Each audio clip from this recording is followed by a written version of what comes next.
الحمد للہ وکفی والصلاة والسلام علی عباده الذین اصطفى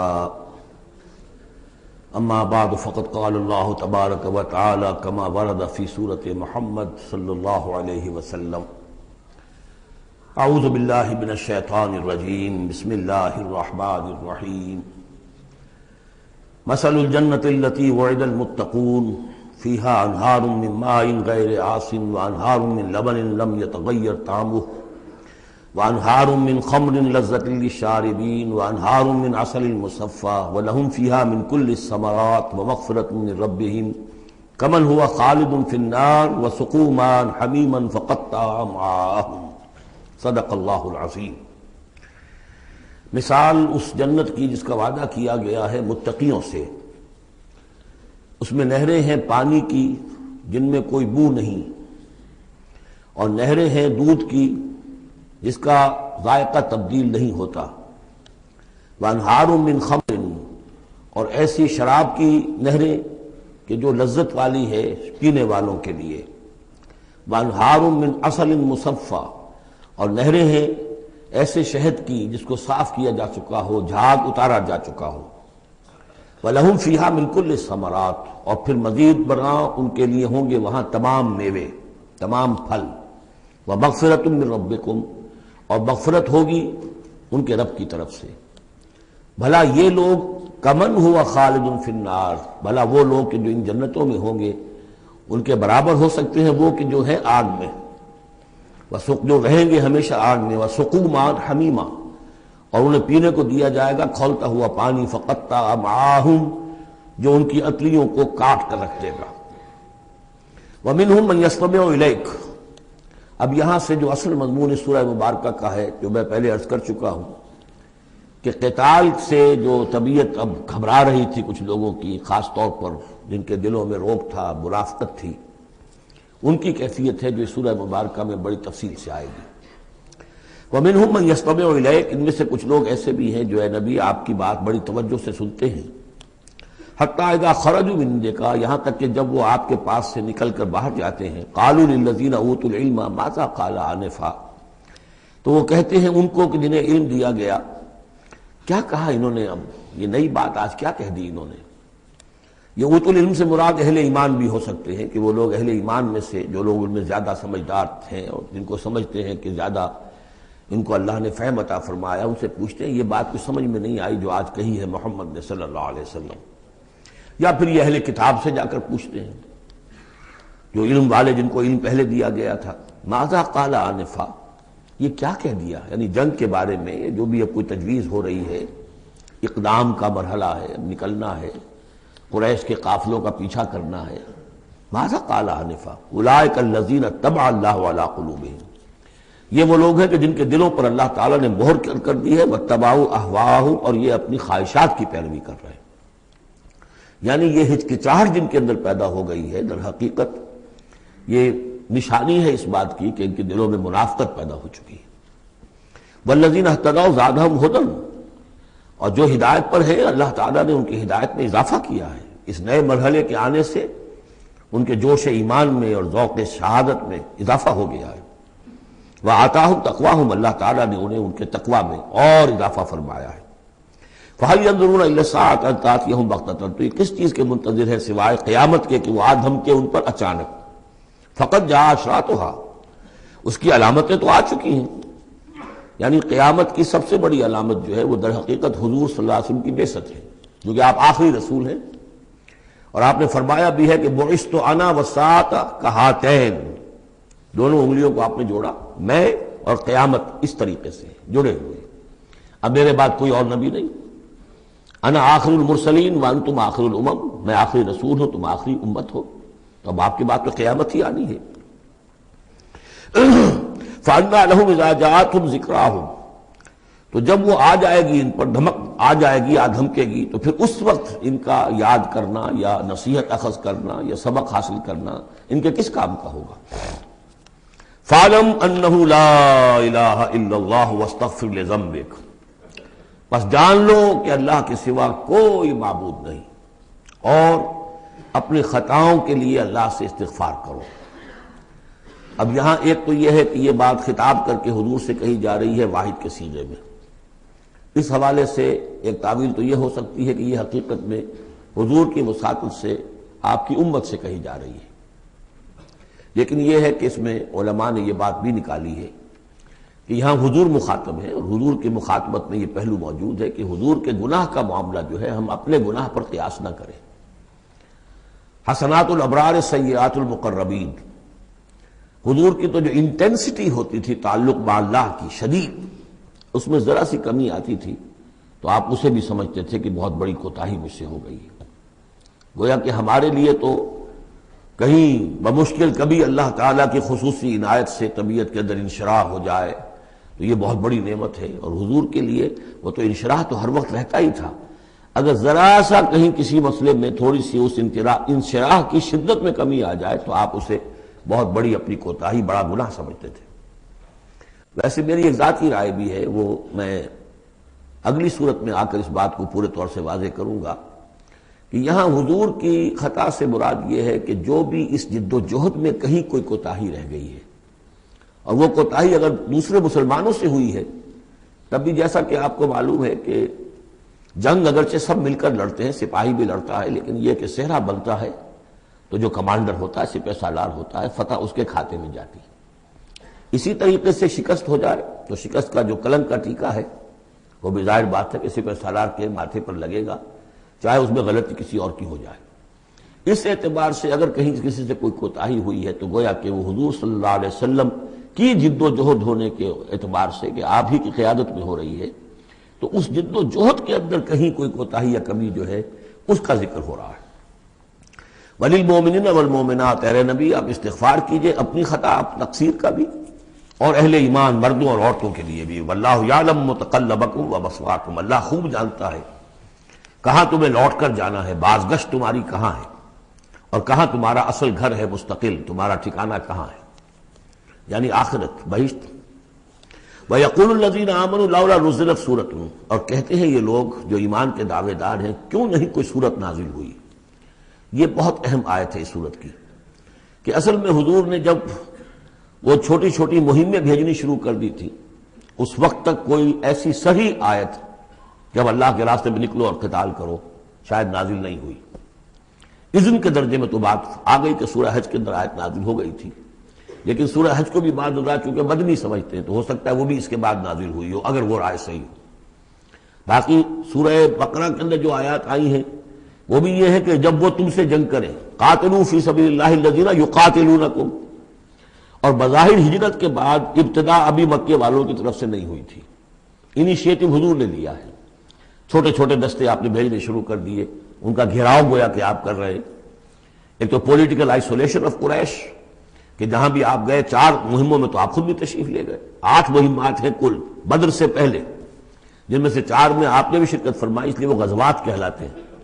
عام ہمارا خیال ہے کہ پہلا غزوہ جو ہے غزوہ بدر ہے، اس سے پہلے 8 ہیں مہمات، جن میں سے 4 سرایا ہیں جن میں حضور تشریف نہیں لے گئے، مسلمانوں کو آپ نے بھیجا، اور 4 غزوات ہیں۔ جہاں آپ گئے وہاں جا کر آپ نے وہاں کے قبیلے سے، اس علاقے میں جو قبیلہ آباد تھا اس سے آپ نے صلح کر لی۔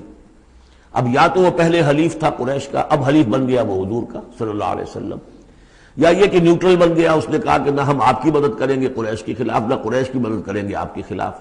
نتیجہ یہ ہوا کہ پولیٹیکل جو انفلوئنس تھا، zone of influence, political influence Quraysh کا وہ کم ہو رہا ہے۔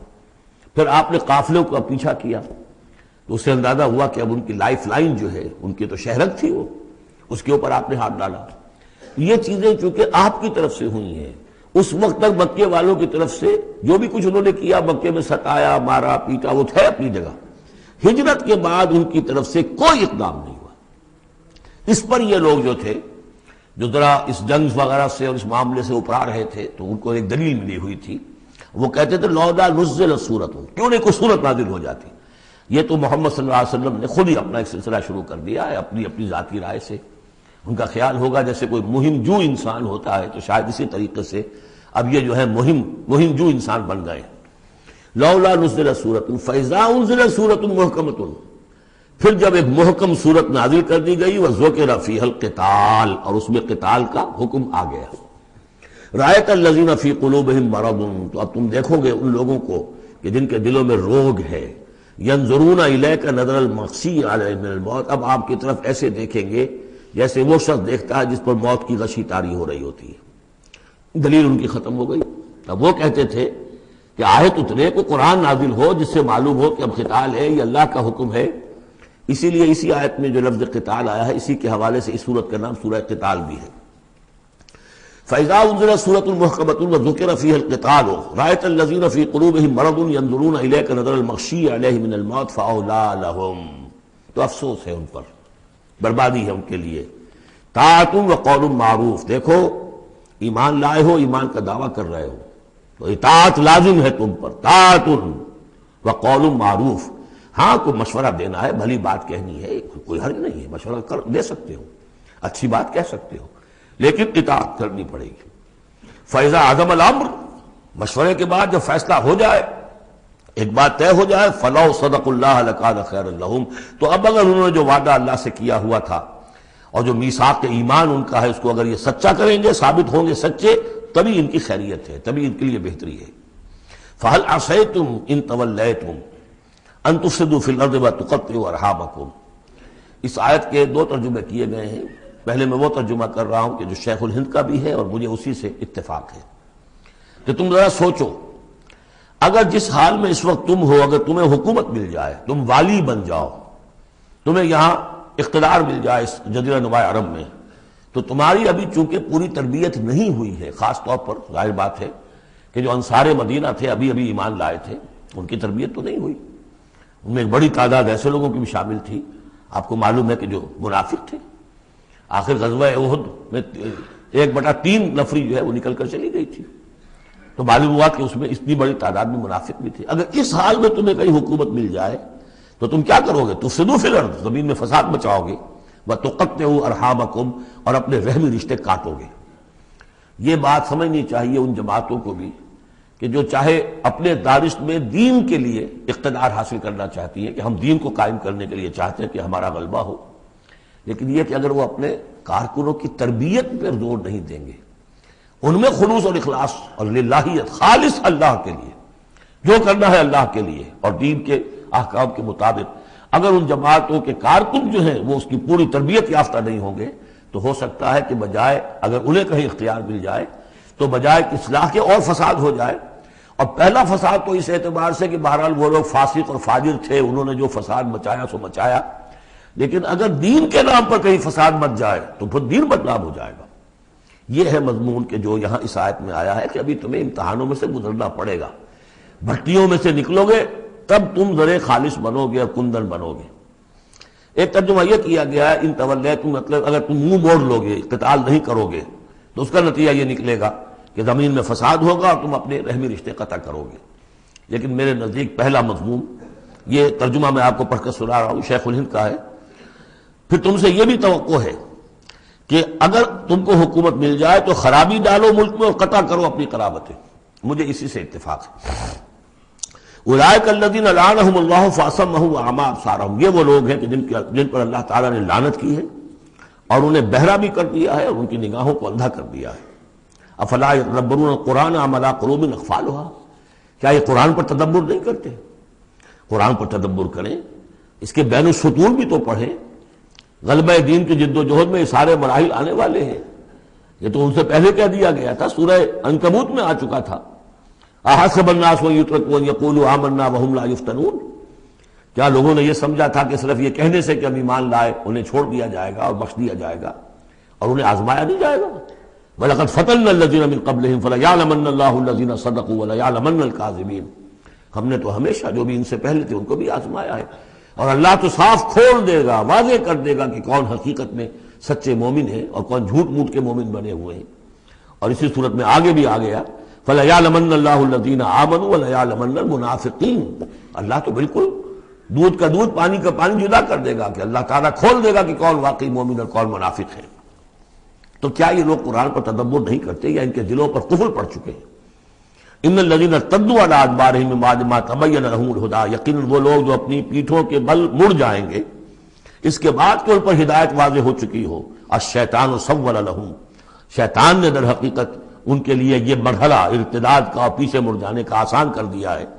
وَأَمْلَىٰ لَهُمْ، اور ان کو بڑی طول عمل کے اندر پھنسا دیا، لمبے لمبے ان کی امیدیں ہیں دنیا کے اندر. ظاہر بات ہے دنیا میں بڑے بڑے نقشے بنا رکھے ہیں، تو اب یہ میدان جنگ میں جاتے ہوئے تو انسان کترائے گا. ذَلِكَ بِأَنَّهُمْ قَالُوا لِلَّذِينَ كَرِهُوا مَا نَزَلَ اللَّهُ سَنُطِيعُكُمْ فِي بَعْضِ الْأَمْرِ، یہ اس لیے ہے کہ انہوں نے کہا ان لوگوں سے جنہیں ناپسند ہے وہ شے جو اللہ نے نازل کی. اللہ نے قرآن نازل کیا، یہ ناپسند کس کو تھا؟ قریش کو تھا، کفار کو اور یہود کو. تو یہ لوگ یہ ایمان تو لے آئے تھے، لیکن یہ کہ ان کے اندر وہ روگ تھا، دلوں میں وہ مرض تھا، وہ نفاق کی بیماری جڑ پکڑ چکی تھی. وہ یہ کہتے تھے ذالک بانہم قالوا للذین کرہوا ما نزل اللہ، جن لوگوں کو یہ اللہ کے اتاری ہوئی کتاب اور اللہ کے اتارے ہوئے احکام پسند نہیں آتے، ان سے جا کر ان کا سنطیعکم فی بعض الامر. تو دیکھیے ہم اگرچہ ایمان تو لے آئے ہیں، وہ محمد کی بات تو ہمیں ماننی ہے، لیکن ہم آپ کی بھی اطاعت جاری رکھیں گے، کچھ چیزوں کے اندر آپ کی بات پر ہم عمل کریں گے، آپ کا حکم مانیں گے. آپ یہ نہ سمجھیے کہ ہم نے آپ سے اپنا رشتہ بالکل توڑ لیا. منافق اسی کو کہتے ہیں کہ جس نے دونوں کے ساتھ جوڑا رکھنے کی اپنے آپ کو کوشش کی. مذبذبین بین ذلک لا الہ الا ولا الہ الا، ان کے پاس جاتے تو کہتے ہیں، اہل ایمان کے پاس آتے تو کہتے ہیں ہم ایمان لے آمنا. وَإِذَا خَلَوْا إِلَىٰ شَيَاطِينِهِمْ قَالُوا إِنَّمَا كَانُوا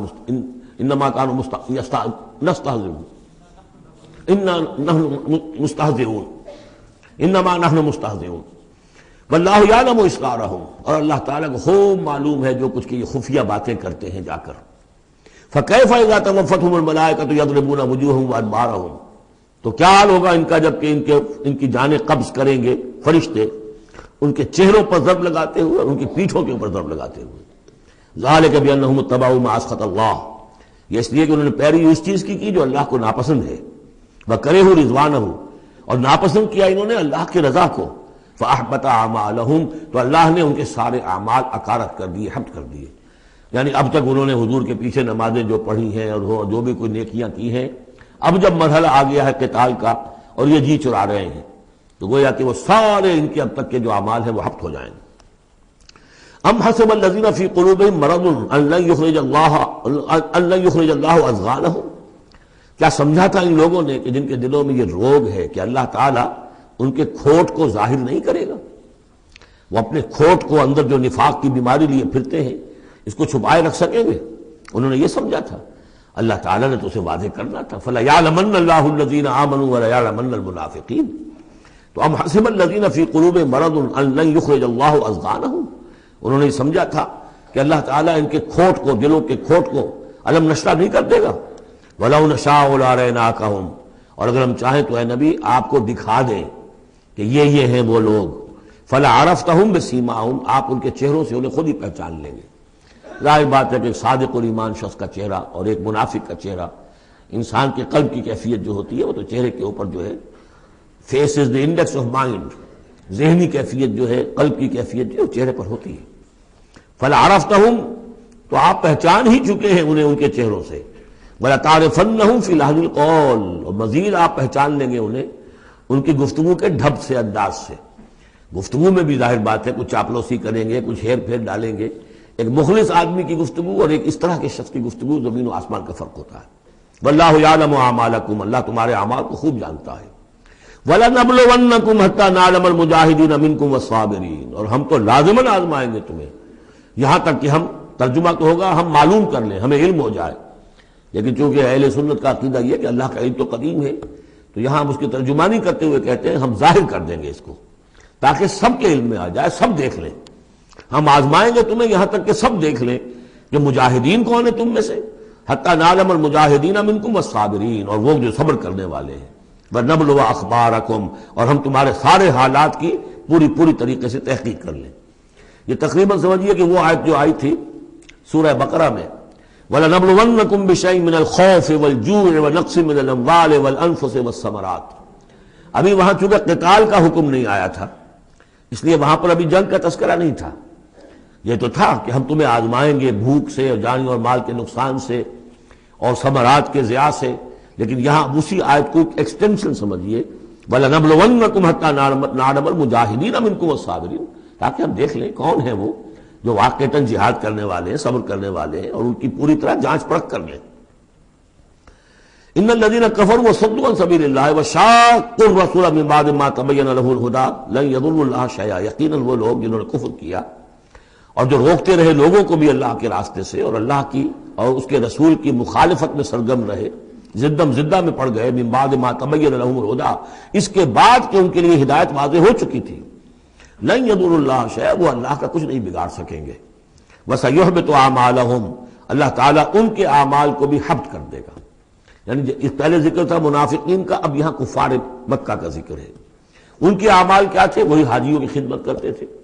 اجعلتم سقایۃ الحاج وعمارۃ المسجد الحرام کمن آمن باللہ والیوم الآخر، اور یہ کہ بہرحال اور بھی کچھ دے، کسی نے کھانا کھلا دیا، کسی کو کچھ اور کر دیا، اور پھر یہ کہ جو کچھ انہوں نے جد و جہد کی ہے، انہوں نے بھی مال خرچ کیے ہیں، جنگیں کی ہیں۔ بدر میں آئے تھے تبھی تو بہت سے لوگوں نے کفار نے انفاق کیا تھا، تبھی تو ساز و سامان تیار ہوا تھا، 900 اونٹ لے کر نکلے تھے، روزانہ ایک دن 10 ایک دن 9 اونٹ تو ذبح ہو رہے تھے وہ فوج کو جو کھانا کھلانے کے لیے، تو آخر لوگوں نے کنٹریبیوٹ کیا تھا، تو یہ سارے اعمال ان کے اکارت چلے گئے۔ یا ایھا الذین آمنوا اطیعوا اللہ واطیعوا الرسول ولا تبطلوا اعمالکم، اے اہل ایمان اللہ کی اطاعت کرو اور اس کے رسول کی اطاعت کرو، لا تبطلوا اعمال، اپنے اعمال ضائع نہ کرا بیٹھنا، یعنی اب تک اگر تم نے کچھ اعمال کیے ہیں، کوئی محنت بھی کی ہے، کچھ انفاق بھی کیا ہے، کچھ اور جد و جہد کی ہے، لیکن اب جو یہ مرحلہ نیا آ گیا ہے، اس کو یوں سمجھیے اب امر حال یہ ہے، اللہ کا اس کے رسول کا جس وقت جو حکم ہے اس وقت اس کو ماننا ہوگا۔ اب حکم یہ ہے، لہذا اگر اس میں تم نے کہیں پیٹھ دکھا دی تو تم اپنے سارے سابقہ اعمال کو باطل کرا لو گے۔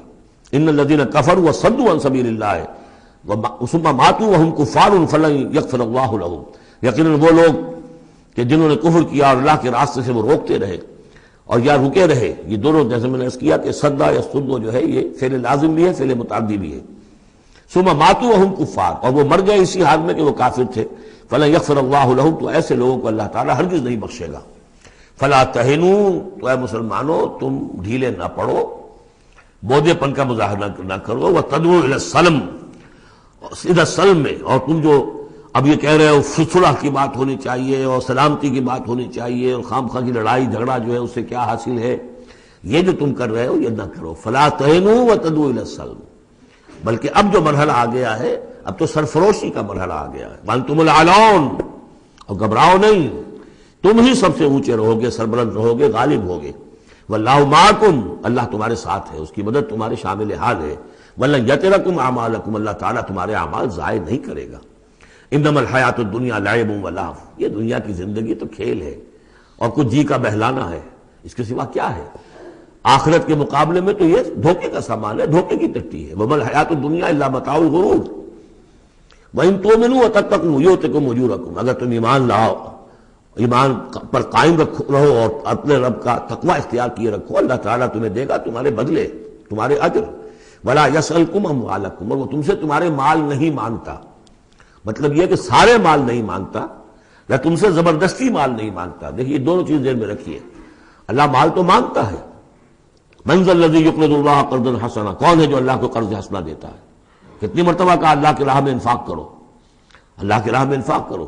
سورہ بقرہ میں ہم پڑھ چکے ہیں، انفقوا فی سبیل اللہ ولا تلقوا بایدیکم الی التہلکہ، اللہ کی راہ میں خرچ کرو، لگا دو، اپنے آپ کو اپنے ہاتھوں ہلاکت میں مت ڈالو۔ یہ اللہ کا مال مانگنا تو ہے، لیکن ایک تو یہ کہ جبر نہیں کیا۔ یہ کمال ہے محمد رسول اللہ صلی اللہ علیہ وسلم کا، اتنی عظیم انقلابی جد و جہد۔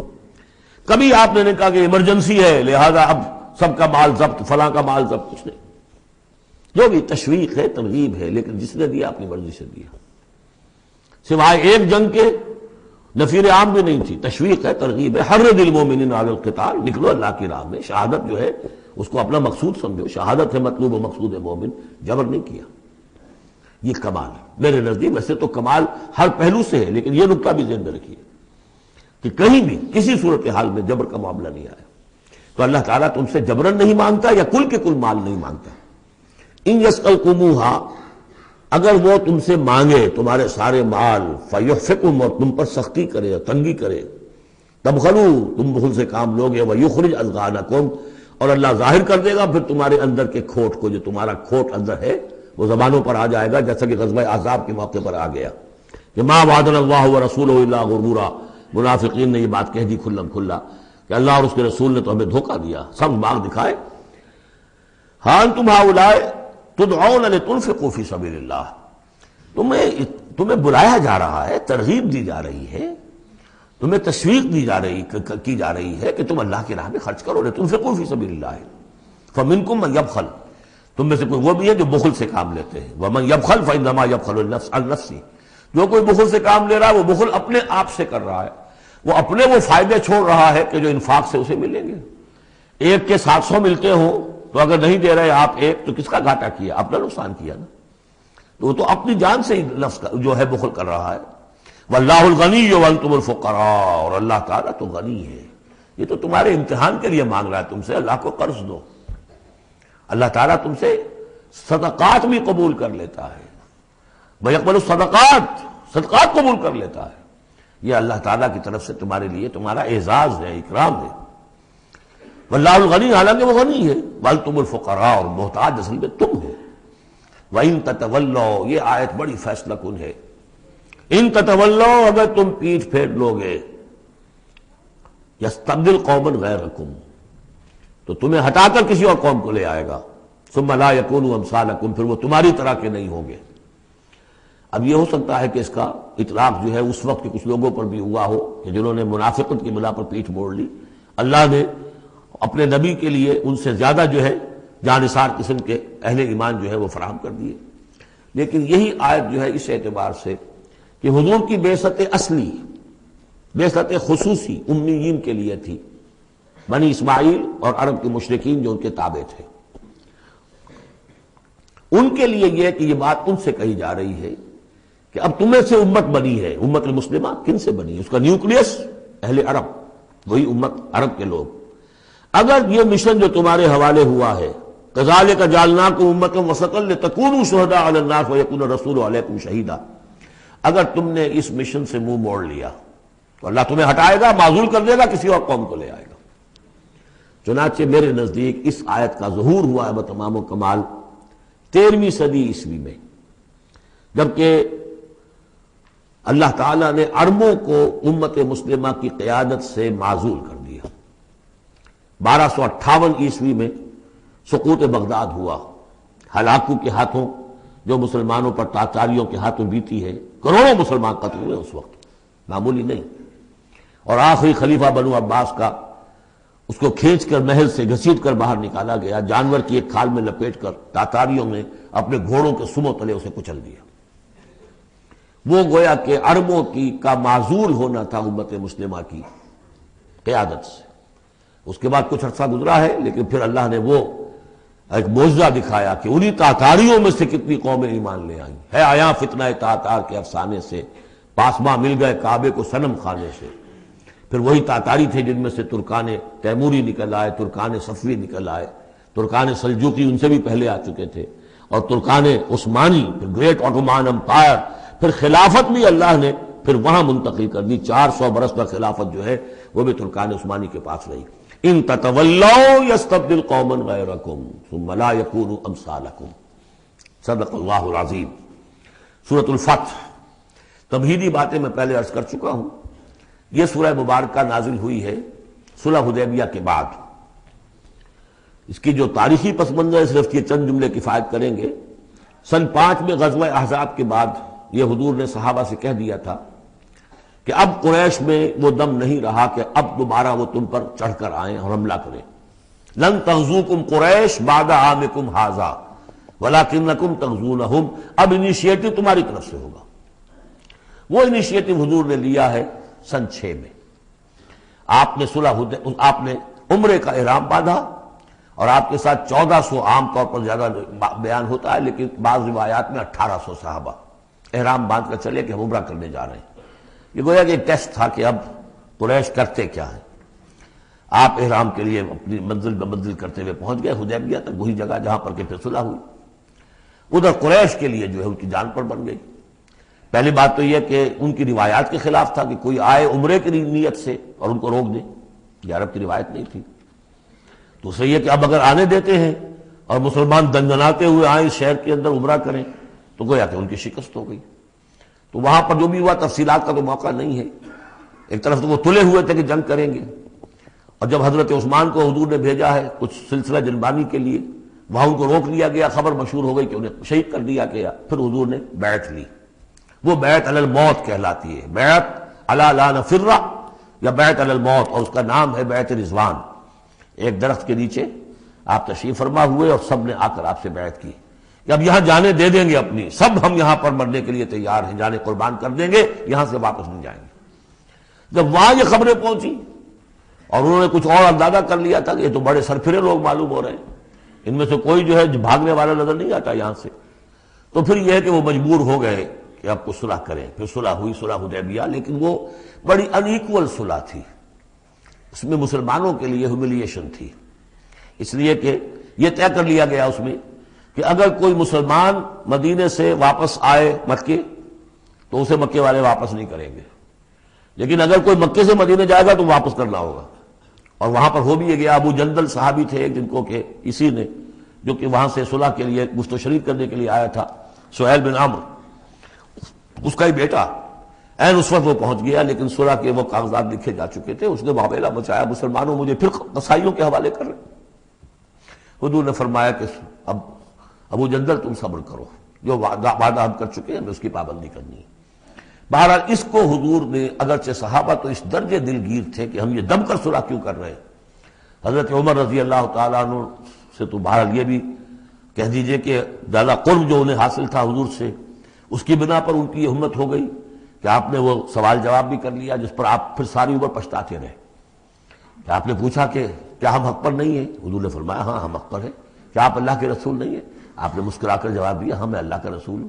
تو پھر ہم یہ کیوں دم کر صلح کر رہے ہیں؟ آپ نے فرمایا کہ میں وہی کر رہا ہوں جو اللہ نے مجھے حکم دیا۔ بس اتنی سی بات تھی جس پر ساری عمر پچھتائے۔ لیکن یہ بات حضرت علی نے بھی کر دی اس درجے میں کہ جب وہ صلح نامہ لکھا گیا، حضور ڈکٹیٹ کرا رہے تھے، حضرت علی کاتب تھے، لکھ رہے تھے، تو اب حضور نے فرمایا یہ صلح نامہ ہے، لکھو محمد رسول اللہ اور قریش کے مابین۔ وہ سہیل بن عمرو نے اعتراض کر دیا کہ نہیں، یہ اگر ہم اس میں لکھیں گے ظاہر بات ہے صلح نامے پر تو دونوں فریقوں کے دستخط ہوتے ہیں، تو میں دستخط کروں گا تو میں تو آپ کو اللہ کا رسول نہیں مانتا، ورنہ اس عبارت کی روح سے جب اس کے نیچے میرا بھی دستخط آئیں گے تو گویا میں نے مان لیا۔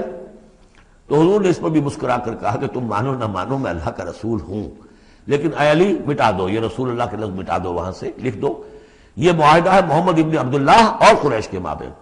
حضرت علی نے کہا کہ حضور یہ میں نہیں کر سکتا، میں اپنے ہاتھ سے آپ کے نام کے ساتھ لکھے ہوئے الفاظ، اب دیکھیے اگرچہ حکم تو یہ ہے کہ الامر فوق الادب، لیکن یہ کہ یہ جو بھی کچھ ہوا ہے تو یہ ہوا غیرت دینی، حمیت دینی کی وجہ سے۔ حضرت علی نے بھی کیا، حضرت عمر نے بھی کیا، دونوں کے طرز عمل میں کوئی فرق نہیں۔ لیکن بہرحال اس کے بعد جو ہے صلح ہوئی ہے، اور مسلمانوں کے دل اگرچہ اس پہ بہت ہی رنجیدہ تھے، اور یہ بات بھی بڑی عجیب تھی کہ وہی احرام کھول دیے گئے، وہی قربانی کے جانور جو ہیں، تو اب اس پر جو ہے یہ آیت سورت اتری ہے، اور پہلا لفظ یہ ہے انا فتحنا لک فتحا مبینا، مسلمانوں کی دلجوئی کے لیے کہ تم جسے سمجھ رہے ہو کہ دب کر صلح کی ہے، حقیقت حال کے اعتبار سے تو ہے محمد ہم نے آپ کو بڑی روشن فتح عطا فرمائی۔ آج ہم اسے انٹرپریٹ کر سکتے ہیں روشن فتح کس اعتبار سے کہ ٹریٹی کے معنی یہ ہے کہ مصالحت کی صلح ہوتی ہے دو فریقوں کے درمیان جو ایک دوسرے کو ریکگنائز کریں۔ اس کا مطلب یہ ہے کہ قریش نے ریکگنائز کر لیا that Muhammad is a power to reckon with، اور یہ بہت بڑی بات ہے، قریش نے تسلیم کیا، اور تسلیم کرنا جو ہے یہ اللہ تعالیٰ کی طرف سے فتح عظیم ہے۔ انا فتحنا لک فتحا مبینا لیغفر لک اللہ ما تقدم من ذنبک وما تاخر۔ اب دیکھیے یہ ذنب کا لفظ یہاں پر دوبارہ آ گیا تاکہ اللہ تعالیٰ بخش دے آپ کو جو پچھلے ہوئی آپ کی کوئی کوتاہیاں یا گناہ یا جو بعد میں ہوئی، وَيُتِمَّ نِعْمَتَهُ جو پیچھے رہے گناہ ان کو بھی بخش دے، وَيُتِمَّ نِعْمَتَهُ عَلَيْكَ اور تاکہ اللہ تعالیٰ اپنی نعمت کا اتمام فرما دے آپ پر، وَيَهْدِيَكَ صِرَاطًا مُسْتَقِيمًا اور آپ کو ہدایت دے سیدھے راہ کی طرف۔ اب یہ ہے پھر ایک اشکال پیدا ہوتا ہے کہ حضور صلی اللہ علیہ وسلم تو پہلے ہی سیدھی راہ پر ہیں، پھر یہ کہ تمام اہل ایمان حضور کے ساتھ سیدھی راہ پر چلے آ رہے ہیں، اور سیدھی راہ پر چلتے ہوئے اب اہل ایمان کو بھی، حضرت ابوبکر کو بھی آپ کے ساتھ چلتے ہوئے کتنے برس ہو گئے؟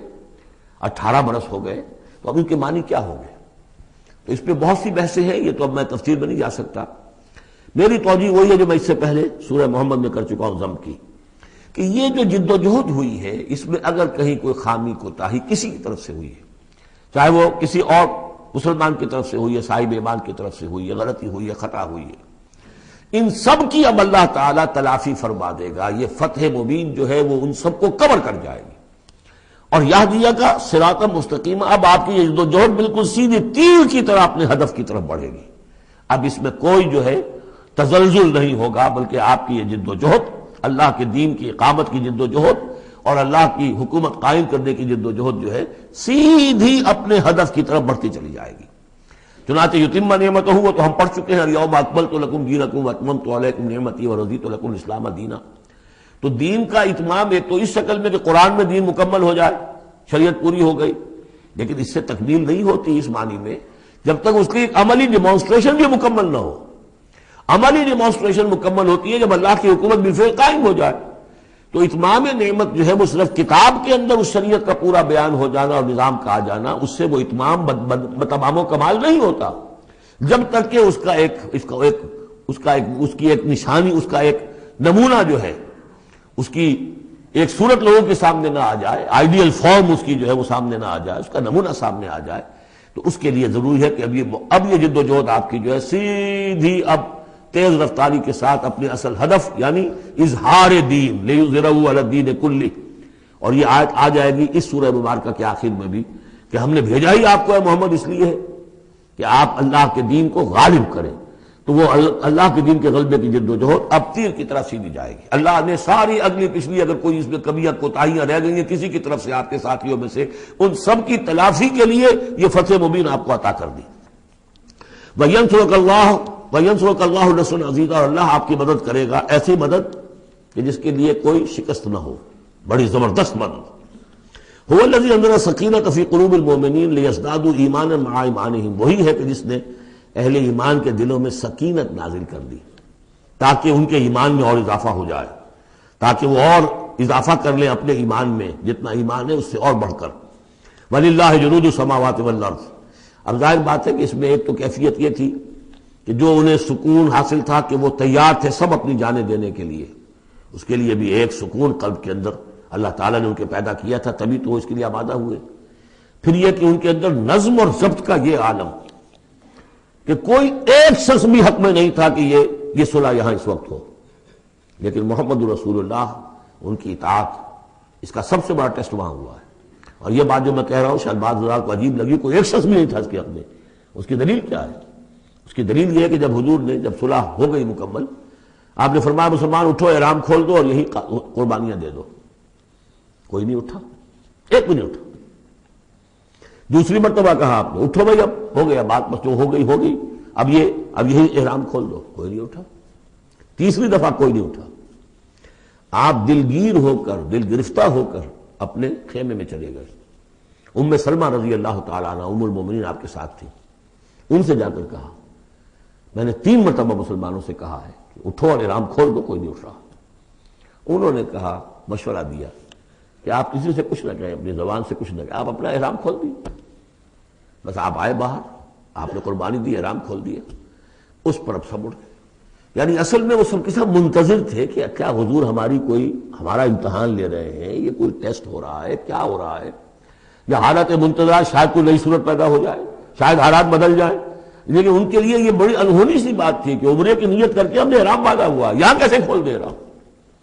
لیکن بہرحال وہ صرف ایک توقف جو تھا وہ اسی درجے میں تھا کہ شاید کوئی نئی صورت پیدا ہو جائے، لیکن اس سے ظاہر ہو رہا ہے کہ سب کے دل جو ہیں وہ اس صلح کے حق میں نہیں تھے۔ وہ تو چاہ رہے تھے کہ اب ہمیں موقع ملے اور ہم یہاں جنگ ہو اور اللہ کے دین کو ہم غالب کریں۔ هو الذي انزل السكينة في قلوب المؤمنين ليزدادوا ايمانا مع ايمانهم ولله جنود السماوات والارض، اور تمام آسمانوں اور زمین کے لشکر تو اللہ ہی کے ہیں۔ وكان الله عليما حكيما، اللہ سب کو جاننے والا اور کمال حکمت والا ہے۔ ليدخل المؤمنين والمؤمنات جنات تجري من تحتها الانهار خالدين فيها، تاکہ وہ داخل کرے اہل ایمان مردوں اور عورتوں کو ان باغات میں جن کے دامن میں ندیاں بہتی ہوں گی، جن میں وہ ہمیشہ ہمیشہ رہیں گے۔ ويكفر عنهم سيئاتهم، اور دور کر دے ان سے ان کی برائیوں کو۔ وكان ذلك عند الله فوزا عظيما، اور یقیناً یہی شے ہے اللہ کے نزدیک بڑی کامیابی۔ ويعذب المنافقين والمنافقات والمشركين والمشركات الظانين بالله ظن السوء، یہ الفاظ بہت مشابہ ہیں سورہ احزاب کی آخری آیات کے، اور سورہ احزاب جو ہے آپ کو معلوم ہے سن 5 میں نازل ہوئی اور یہ سن 6 میں نازل ہو رہی ہے، تو زمانہ جو ہے قریب کا ہے۔ اور اللہ سزا دے اور عذاب دے منافق مردوں اور منافق عورتوں کو، اور مشرک مردوں اور مشرک عورتوں کو، کہ جو اللہ کے بارے میں بہت برے گمان رکھتے ہیں۔ علیہم دائرۃ السوء، اصل میں تو ان کے اوپر ہے مسلط برائی کا دائرہ۔ وغضب اللہ علیہم، اور اللہ غضبناک ہوا ہے ان پر۔ ولعنہم، اللہ نے ان پر لعنت فرمائی ہے۔ وعد لہم جہنم، اور ان کے لیے تیار کیا ہوا جہنم کو، وساعت مصیرا، اور وہ بہت بری جگہ ہے لوٹنے کی۔ وللہ جنود السماوات والارض، آسمان اور زمین کے لشکر کل کے کل اللہ ہی کے اختیار میں ہے۔ وکان اللہ عزیزا حکیما، اللہ زبردست ہے اور حکیم ہے۔ پہلے آیا تھا علیما حکیما، اب عزیزا حکیما۔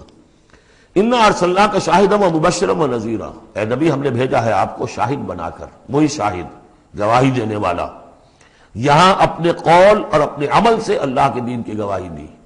قیامت میں کھڑے ہو کر عدالت میں پروزیکیوشن وٹنس کی حیثیت سے کہیں گے اے اللہ تیرا دین جو مجھ تک آیا تھا میں نے پہنچا دیا تھا۔ اب یہ ان کے ذمے ہے۔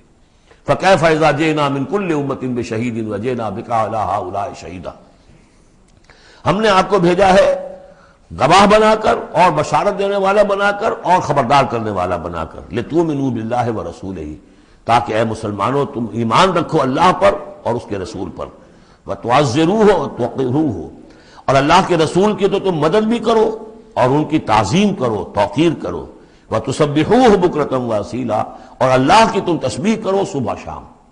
یہاں دیکھیے اس آیت میں لتؤمنوا باللہ ورسولہ، اللہ اور اس کے رسول دونوں پر ایمان رکھو، پھر رسول کے لیے وتعزروہ وتوقروہ، اور اللہ کے لیے وتسبحوہ بکرۃ واصیلا، اس کی تسبیح بیان کرو صبح شام۔ ان الذین یبایعونک انما یبایعون اللہ، یقیناً وہ لوگ جو اے نبی آپ سے بیعت کر رہے ہیں وہ حقیقت میں اللہ سے بیعت کر رہے ہیں۔ ید اللہ فوق ایدیہم، اللہ کا ہاتھ ان کے ہاتھوں کے اوپر ہے۔ فمن نکث فانما ینکث الی نفسہ، تو جو کوئی بھی اس بیعت کی خلاف ورزی کرے گا، اس کو توڑے گا، اس کا سارا وبال اسی کے اوپر ہوگا۔ ومن اوفی بما عاہد علیہ اللہ، اور جو پورا کر دے گا اس معاہدے کو جو اللہ سے کر رہا ہے، فسیؤتیہ اجرا عظیما، تو اللہ تعالیٰ اسے اجر عظیم عطا فرمائے گا۔ اس آیت کو اچھی طرح سمجھ لیجئے اور اس کا تعلق جوڑ لیجئے جو سورہ توبہ کی آیت نمبر 111 تھی۔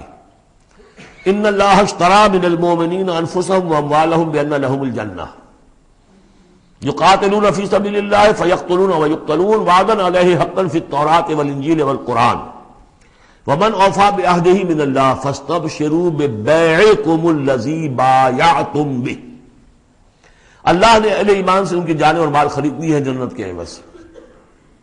یہ جو خرید و فروخت ہو گئی ہے یہ بیع ہو گئی ہے، بیع و شرع ہو گئی ہے۔ فاستبشروا ببیعکم الذی بایعتم بہ، خوشیاں مناؤ، جشن مناؤ اس بیعت پر، اس بیع پر، اس سودے پر جو تم نے کیا ہے، اس سے بہتر سودا کوئی نہیں۔ اچھا یہ بیع تو ہوئی بندے اور اللہ کے مابین۔ فرض کیجئے میں بیعت کر رہا ہوں، اے اللہ میں اپنی جان مال تیرے حوالے کرتا ہوں، لیکن اللہ کے اور میرے درمیان تو غیب کا پردہ ہے۔ یہ کیسے، کس کو دوں یہ جان اور مال، کس کے حکم پر دوں، کس کے کہنے پر دوں، کہاں مال خرچ کروں؟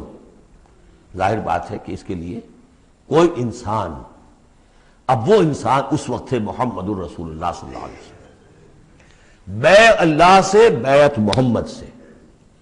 محمد اللہ کے رسول ہیں، وہ بتائیں گے کہ اس طرح مال خرچ کرو، اس طرح جان لگاؤ، یہ وقت آ گیا ہے جان لے کر میدان میں آ جاؤ، جان ہتھیلی پر رکھو میدان میں آ جاؤ۔ لہذا جو بیع اللہ سے ہوئی ہے، ان اللہ اشترى من المؤمنین انفسهم واموالهم بان لهم الجنہ، اس کے لیے بیعت محمد رسول اللہ سے ہو رہی ہے۔ اور یہ عرب میں رواج تھا کہ جب وہ کوئی سودا کرتے تھے پھر وہ مصافحہ کرتے تھے، ہاتھ ملاتے تھے، ہاتھ جب ملا لیا اب وہ جو سودا ہے پکا ہو گیا، اب پیچھے نہیں جا سکتے آپ۔ جب تک مصافحہ نہیں ہوتا اس وقت تک آدمی کوئی اس میں تبدیلی کر سکتا ہے، لیکن مصافحہ جو ہے وہ پختگی کے لیے۔ لہذا یہ بیعت اب محمد رسول اللہ سے ہو رہی ہے کہ ہم نے جو جان اللہ اور اپنی مال جو اللہ کے حوالے کی ہے اسے ہم خرچ کریں گے آپ کے کہنے کے مطابق، جو آپ حکم دیں گے، آپ کی مرضی ہے، آپ ہم سے جب چاہیں یہ جان اور مال حاصل ہے، جب چاہیں وصول فرما لیں۔ یہ بیعت ہے جو ہوئی ہے محمد رسول اللہ سے۔ اچھا اس میں جو یہ فرمایا، چونکہ یہ تین فریق ہو گئے، اللہ، بیعت کرنے والا اور جس کے ہاتھ پر بیعت کی گئی، لہذا یہ ٹرائی پارٹائٹ ایگریمنٹ ہے، تین فریق ہیں اس کے۔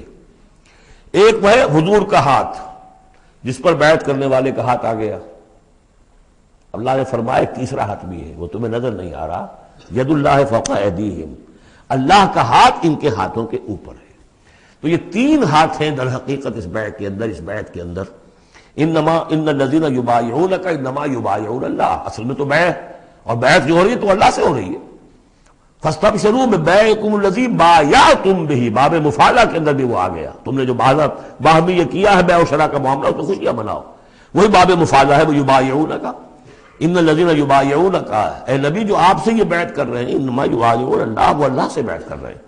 ید اللہ فوق ایدیہم، اللہ کا ہاتھ ان کے ہاتھوں کے اوپر ہے۔ فمن نکث فانما ینکث علی نفسہ، تو جو کوئی بھی اب اس سے روگردانی کرے گا، اسے توڑے گا، اس کی خلاف ورزی کرے گا، اس کا وبال اسی پر آئے گا، آپ پر اس کا کوئی الزام نہیں۔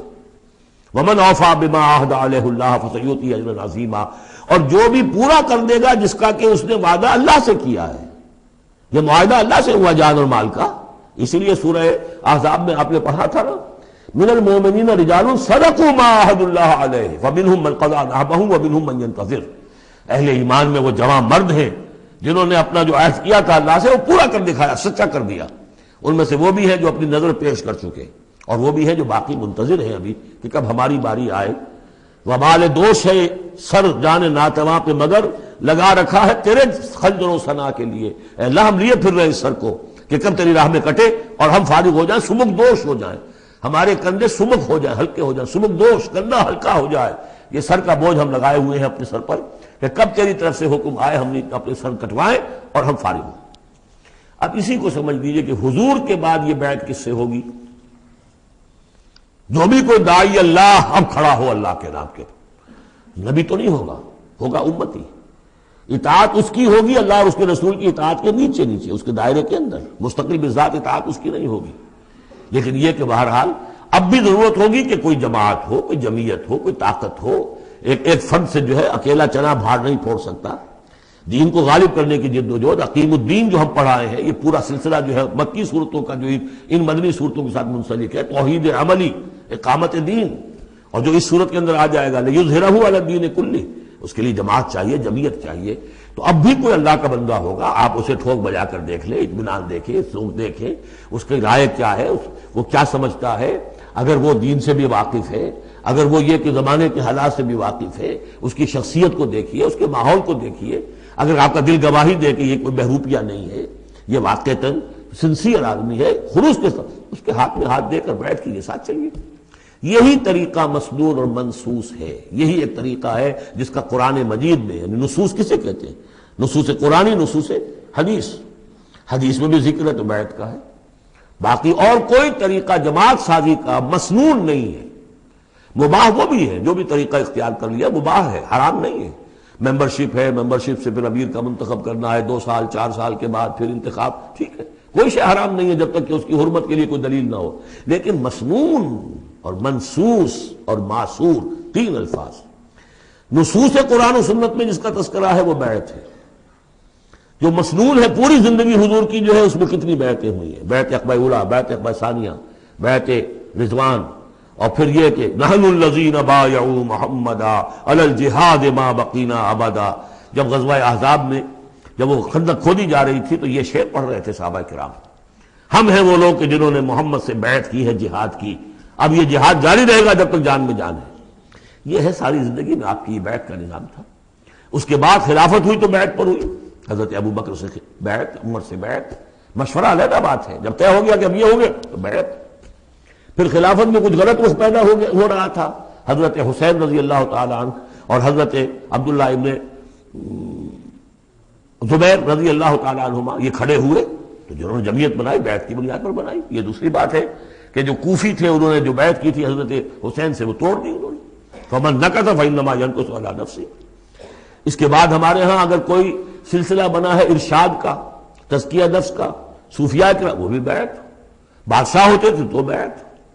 پچھلی صدی میں جتنے جہاد ہوئے، ہمارے ہاں سب سے بڑا جہاد ہوا پچھلی صدی کا، 19ویں صدی عیسوی کا، سید احمد بریلوی رحمۃ اللہ علیہ اور شاہ اسماعیل شہید رحمۃ اللہ علیہ، ان لوگوں کا جو بیعت کی بنیاد پر جماعت تھی، کوئی اور بنیاد جماعت سازی کی نہیں تھی۔ مہدی سوڈانی نے جہاد کیا انگریزوں کے خلاف بیعت کی بنیاد پر، سنوسی نے جہاد کیا اطالویوں کے خلاف بیعت کی بنیاد پر۔ تو یہ بیعت کا لفظ جو یہاں آیا ہے اس کو اچھی طرح سمجھ لیجیے۔ یہ جان لیجئے کہ یہ جو دوسرا رکوع ہے اس سورہ مبارکہ کا، اور اس کے بعد تیسرا رکوع اور چوتھا رکوع جو ہے، ان میں بھی تقدیم و تاخیر ہے۔ یہ جو پہلے رکوع کا مضمون ہے یہ جا کر ملے گا اب تیسرے کے ساتھ، اور بعد میں یہ نازل ہوا ہے کہ یہ جو دوسرے رکوع میں آیتیں آ رہی ہیں۔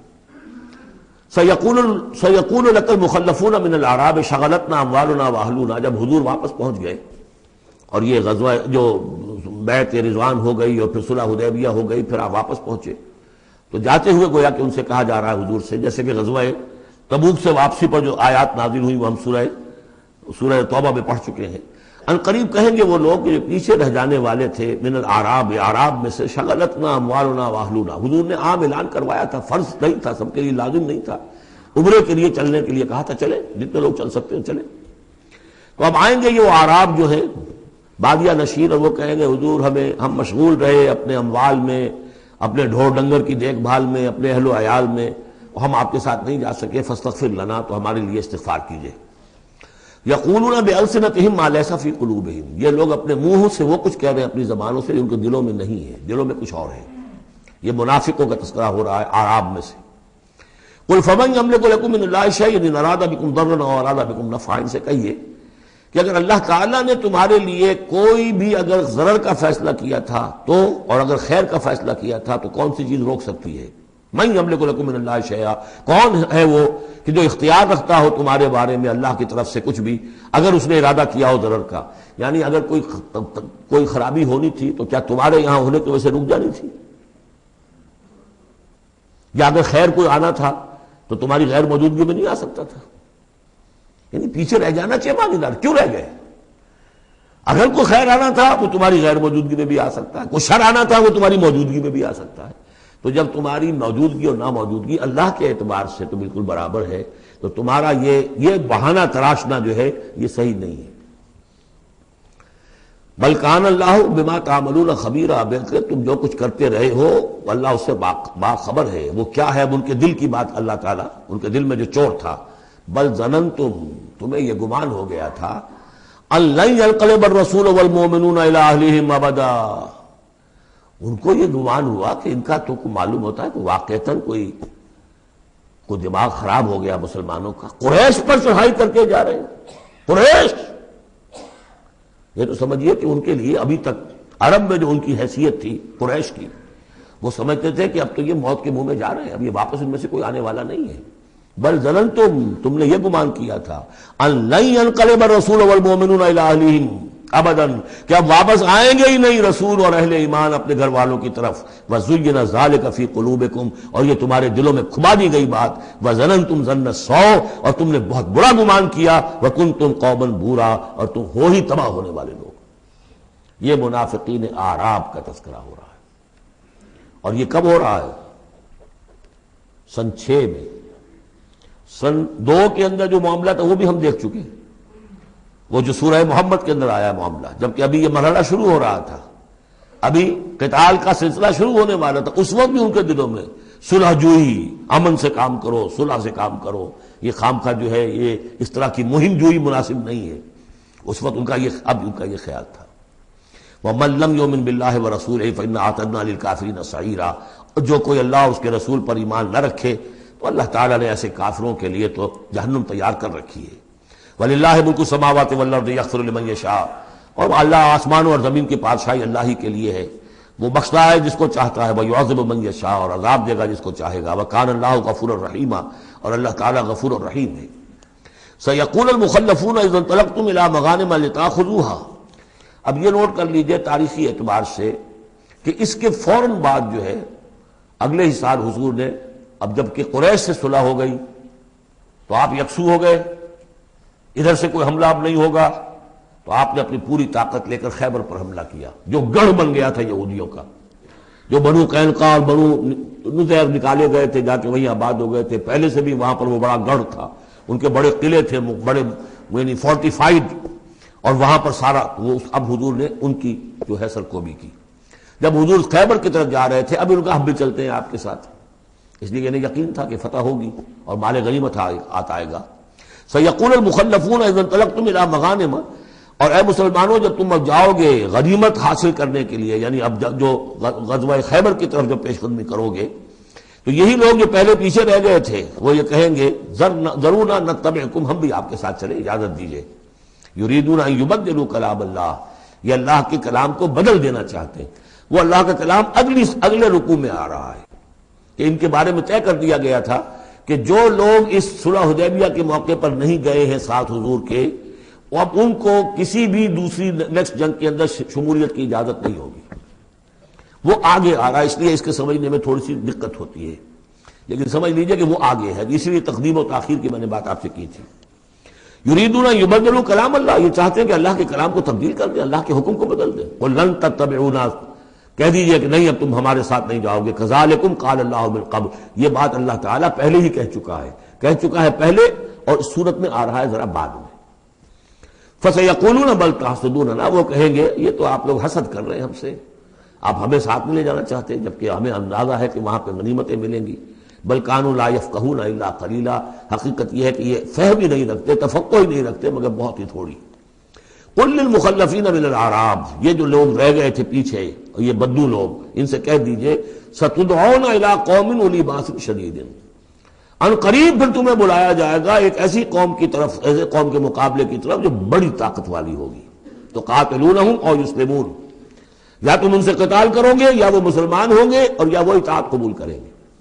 اس سے ہے اشارہ در حقیقت جو نیا سلسلہ جنگوں کا اب شروع ہونے والا تھا، اور وہ تھا سلطنت روما کے خلاف غزوہ موطا۔ اب اندرون ملک عرب کا معاملہ جو تھا وہ ختم ہوا، اب تو اصل جو معاملہ پیش آنا ہے وہ انقلاب محمدی کا بین الاقوامی مرحلہ ہے، تصدیر الانقلاب، انقلاب کو اب آگے ایکسپورٹ کرنا ہے۔ اور اب ٹکراؤ ہونے والا ہے جس کی پیشگی خبر دی جا رہی ہے سلطنت روما کے ساتھ، جہاں سٹینڈنگ آرمیز تھی لاکھوں کی، یہ رومن لیجنز مشہور ہیں تاریخ کے اندر، غرق آہن اور ٹرینڈ۔ تو تمہیں بلایا جائے گا اس وقت، پھر تمہیں ایک موقع دے دیا جائے گا، ستدعون الی قوم اولی باس شدید تقاتلونہم او یسلمون۔ اور یہ اصل میں تین چیزیں آ گئیں وہی کہ اب جو بھی اس عرب سے باہر جو معاملہ ہوا ہے، یا تو وہ اسلام لے آئیں یا وہ اطاعت قبول کر لیں، یہ دونوں یسلمون میں شکلیں ہو جائیں گی، اطاعت قبول کر لیں گے اسلام لے آئیں یا پھر جنگ ہوگی۔ فَإِن تُطِيعُوا يُؤْتِكُمُ اللَّهُ أَجْرًا حَسَنًا، اگر اس وقت تم اطاعت کرو گے اللہ کے رسول کی، ان کے ساتھ جاؤ گے تو اللہ تعالیٰ جو ہے تمہیں اجر حسنہ دے گا۔ وَإِن تَتَوَلَّوْا كَمَا تَوَلَّيْتُم مِّن قَبْلُ، اور اگر تمہیں اسی طرح پیٹھ دکھا دی جیسے کہ پہلے پیٹھ دکھائی تھی، يُعَذِّبْكُمْ عَذَابًا أَلِيمًا، تو اللہ تعالیٰ عذاب علیم دے گا تمہیں۔ لَيْسَ عَلَى الْأَعْمَىٰ حَرَجٌ، ہاں اگر کوئی اندھا ہے تو اس پر کوئی الزام نہیں ہے، کوئی تنگی نہیں ہے، وہ اگر نہیں گیا کوئی بات نہیں۔ وَلَا عَلَى الْأَعْرَجِ حَرَجٌ، نہ کوئی لنگڑا ہے تو اس کے لیے بھی نہیں ہے۔ وَلَا عَلَى الْمَرِيضِ حَرَجٌ، اسی طریقے سے کوئی بیمار ہے تو اس پر بھی کوئی اس کی باس پرس نہیں ہے۔ وَمَن يُطِعِ اللَّهَ وَرَسُولَهُ يُدْخِلْهُ جَنَّاتٍ تَجْرِي مِن تَحْتِهَا الْأَنْهَارُ، اور جو اللہ تعالیٰ اور اس کے رسول کی اطاعت کرے گا اللہ تعالیٰ اس کو داخل کرے گا ان باغات میں جن کے دامن میں ندیاں بہتی ہوں گی۔ وَمَن يَتَوَلَّى، اور جو کوئی پلٹ جائے پیٹھ موڑ لے، يُعَذِّبْهُ عَذَابًا أَلِيمًا، اللہ تعالیٰ اسے عذاب علیم دردناک عذاب دے گا۔ اب اس کے بعد یہ پہلے رکوع والا مضمون جو بیعت کا مضمون چل رہا تھا، وہی بیعت کا مضمون اب آگے یہاں چل رہا ہے۔ یہ بیچ والا جو ہے دوسرے رکوع کا مضمون یہ اس کے بعد کا تھا، پہلے آ گیا۔ وہاں جو فرمایا تھا کہ ان الذین یبایعونک انما یبایعون اللہ، اب آگے چلیے، لقد رضی اللہ عن المؤمنین اذ یبایعونک تحت الشجرہ، اللہ راضی ہو گیا ان اہل ایمان سے جو آپ سے بیعت کر رہے تھے درخت کے نیچے۔ فعلم ما فی قلوبہم، تو اللہ تعالیٰ کے علم میں ہے جو کچھ ان کے دلوں میں تھا، اور اس وقت ذوق شہادت اور جوش جہاد تھا، ابھی وہ صلح کی بات تو ہوئی نہیں، وہ تو بیعت کر کے ہونے کی بات ہوئی ہے۔ فانزل السکینۃ علیہم، اللہ نے ان پر سکینت، سکون، اطمینان نازل کر دیا۔ واصابہم فتحا قریبا، اور انہیں فتح دے دی بہت قریب، وہ فتح قریب وہی ہے، انا فتحنا لک فتحا مبینا، اس صلح کو کہا گیا کہ فوری طور پر انہیں فتح مل گئی۔ ومغانم کثیرۃ یاخذونہا، اور بہت سی غنیمتیں ہیں جو وہ اور جو لیں گے حاصل کریں گے۔ وکان اللہ عزیزا حکیما، اور اللہ تعالیٰ زبردست ہے حکمت والا۔ وعدکم اللہ مغانم کثیرۃ تاخذونہا، اے مسلمانوں اللہ کا تم سے وعدہ ہے بہت سی غنیمتیں تمہیں ملیں گی۔ فعجل لکم ہذہ، تو یہ تو تمہیں نقد دے دی ہے، فوری طور پر دے دی ہے یہ فتح جو تمہیں مل گئی ہے۔ وکف ایدی الناس عنکم، اور اللہ تعالیٰ نے روک لیا لوگوں کے ہاتھوں کو تم سے، لتکون آیۃ للمؤمنین، تاکہ یہ اہل ایمان کے لیے ایک نشانی بن جائے۔ وَيَهْدِيَكُمْ صِرَاطًا مُسْتَقِيمًا، اور اللہ تعالیٰ تمہاری رہنمائی فرمائے سیدھے راستے کی طرف، یعنی اب تمہاری جد و جہد جو ہے وہ تیر کی طرح سیدھی کامیابی کے آخری مراحل تک پہنچ جائے۔ بارک اللہ لی ولکم فی القرآن العظیم ونفعنی وإیاکم بالآیات والذکر الحکیم۔